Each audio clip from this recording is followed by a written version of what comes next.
Assalamualaikum warahmatullahi wabarakatuh. Apa pelajaran pertama yang harus dipelajari saat menjadi penjual?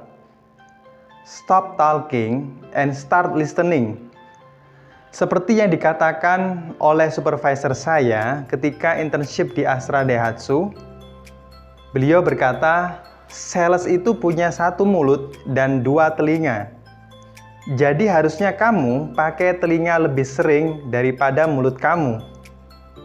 Ada lagi, pelajaran yang saya dapat dari kedua orang tua saya. Yes, latar belakang kedua orang tua saya adalah pedagang. Berikut pelajaran yang bisa saya ambil dari kedua orang tua saya. Yang pertama adalah jujur. Sampaikan kelebihan dan kekurangan produk dengan jujur. Yang kedua, ikhlas. Terima dan evaluasi bila konsumen belum memilih produk kita. Begitu juga terima ketika kita sedang mengalami kegagalan dan kerugian. Yang ketiga adalah pandai menarik hati pembeli. Yang keempat, jangan malu. Malulah ketika kita cuma bisa minta-minta saja. Yang kelima adalah jangan lupakan siapa pencipta kita. Dalam hal ini Allah Subhanahu wa Ta'ala. Saya sudah membuktikan tidak ada yang bisa menggerakkan pembeli untuk melangkahkan kakinya ke toko kita dan membeli produk yang dipilihnya atas seizin Allah Subhanahu wa Ta'ala. Karena sekali lagi Allah adalah yang maha membolak-balikan hati. Di video kali ini, saya tertarik untuk membahas poin yang ketiga, yaitu pandai menarik hati pembeli. Tentu di sini kita bertanya-tanya, apakah ini kaitannya dengan mempengaruhi orang lain? Bagaimana caranya mempengaruhi orang lain? Tentu dalam hal ini masih di dalam supaya barang atau jasa yang kita tawarkan dibeli oleh orang lain. Haruskah dengan cara yang baik-baik ataukah dengan melakukan intimidasi? Jawabannya ada pada buku yang berjudul Influence the Psychology of Persuasion. Buku ini ditulis oleh Robert B. Cialdini, seorang profesor psikologi dan marketing di negara Amerika. Dan demi buku ini, sang penulis rela menghabiskan waktunya selama 3 tahun hanya untuk menyamar, kemudian ikut menyusup di dalam sebuah organisasi yang hidup matinya bergantung pada penjualan. Dalam kata lain, bergantung pada keberhasilan mereka mempengaruhi orang lain. Dia masuk ke dalam tim penjual, ensiklopedia, vakum cleaner, fotografi, dan bahkan les dansa. Dia juga masuk ke dalam agensi advertising, public relation, dan fundraising. Sehingga Robert B. Cialdini ini mempelajari begitu banyak sampai ribuan taktik penjualan yang ujung-ujungnya selalu berakhir pada ke dalam 6 prinsip. Apa saja 6 prinsip tersebut? Mari kita bahas satu persatu. Prinsip pertama adalah reciprocation. Artinya, timbal balik atau mengembalikan sesuatu yang orang berikan kepada kita. Contohnya membalas pujian dari teman dengan membalasnya beserta pujian juga. Biasanya terjadi pada interaksi wanita di dalam sebuah kelompok. Ya, ketika ada satu wanita memuji, mengucapkan cantik kepada wanita yang lainnya, maka akan biasanya dibalas dengan kalimat terima kasih kepada yang lebih cantik. That is reciprocation. Menurut riset, kita akan lebih bersedia menolong orang kalau kita sudah diberi pertolongan terlebih dahulu oleh orang tersebut.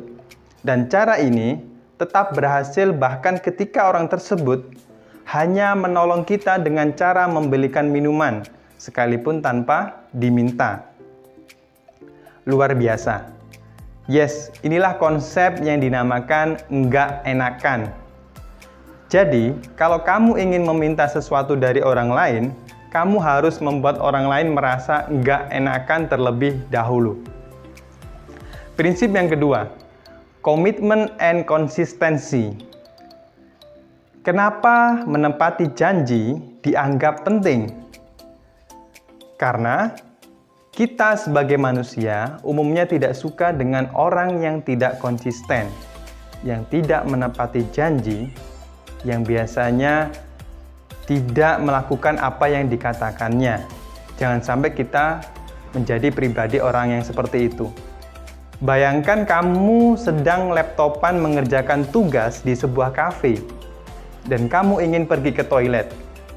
Tetapi kamu tidak ingin membawa laptopmu ke dalam toilet, bukan?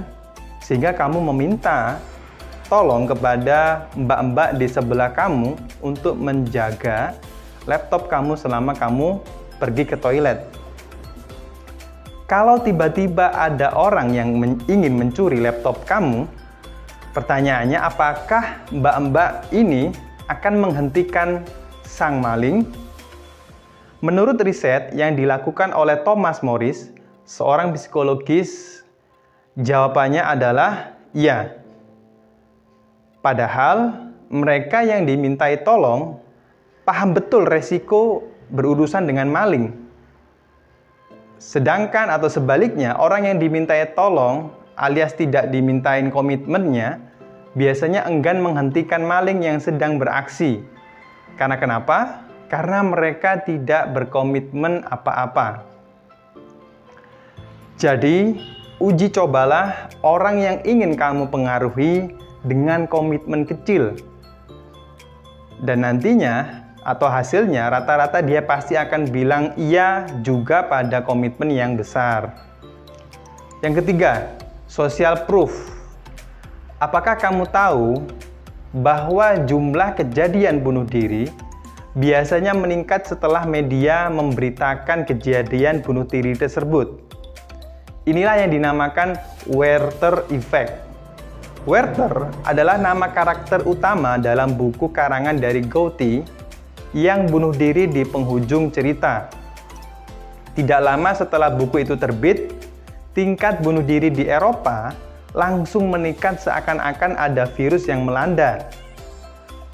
Alhasil buku itu dilarang beredar di beberapa negara. Manusia selalu melihat ke manusia lain sebelum mengambil keputusan. Inilah alasannya kenapa di website seorang motivator selalu ada testimoni dan kenapa di acara musik yang sering kita tonton itu ada penonton bayaran.